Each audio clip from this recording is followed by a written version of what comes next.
ज्यादा बाजत के करबा बताएं। भाई हमार पवन सिंह के बारे में जो अफवाह चलता कि पवन सिंह खेसारी लाल यादव के कोयले बड़न जम के रेलाई, तो भाई हमारी बात सही बा।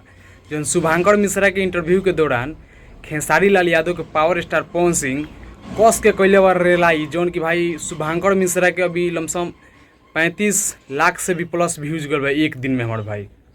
और सिर्फ काहे ला गइल बा तो खेसारी लाल यादव के बुराई भइल बा पावर स्टार पवन सिंह कोयले बड़न, यही के कारण हमार भाई। तो भाई हमार काल भी तार लोग के वीडियो में हम देखले रही कि खेसारी लाल यादव भी करारा जवाब दिलन हमार भाई। ई देख के हमनी के बहुत ही अच्छा लागल। खेसारी लाल यादव के जितना भी फैन रहलो सब जना के अच्छा लगल हमार भाई। तो भाई हमारे एगो और बात बतावे के चाहतनी कि खेसारी लाल यादव के राइट हैंड जे बा हमार भाई उहो कोइले बा पवन सिंह के जम के रेलाई हमार भाई।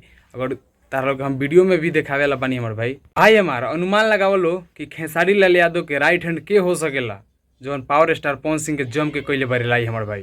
वो वीडियो भी हम तार लोग अभी देखाएम, लेकिन एक बार अनुमान लगा लो हमार भाई। लेकिन तार लोग के बस ज़्यादा देर इंतजार ना कराएम।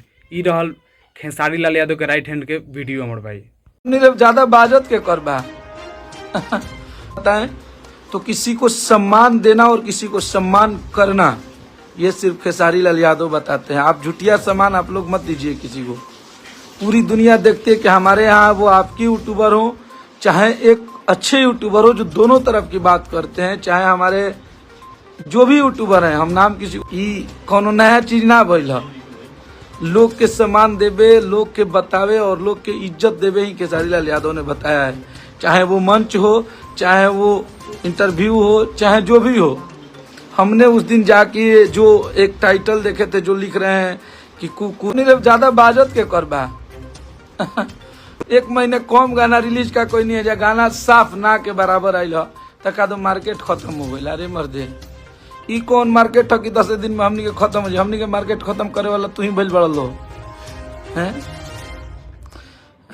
हर चीज का। तो भाई हमार ई रहल है अखिलेश कश्यप। इनका के सभी के जाना था खेसारी लाल यादव के राइट हैंड हो नंबर भाई अखिलेश कश्यप, जो पवन सिंह के करारा जवाब दिले बड़न नंबर भाई। भीतर ही भीतर जवाब दिले बड़न हमार भाई, लेकिन पवन सिंह के करारा जवाब दिले बड़न। तो भाई हमार खेसारी लाल यादव की हुआ राइट हैंड, जो कि खेसारी लाल यादव खातिर हरदम अपन जान देवे पे भी तैयार रहलन हमार भाई। जो कि अखिलेश कश्यप जरा के सभी के जाने ला खेसारी लाल यादव के अच्छा ही बहुत ही अच्छा मित्र और राइटर भी बारन हमार भाई। जो कि जैसे विशाल सिंह भड़ुआ बा पावर स्टार पवन सिंह के लगे भाई, वैसे ही राइट हैंड जिगरी यार खेसारी लाल यादव के अखिलेश कश्यप बड़न हमार भाई। तो भाई हमार अखिलेश कश्यप तो कोयले हन जम के रेलाई।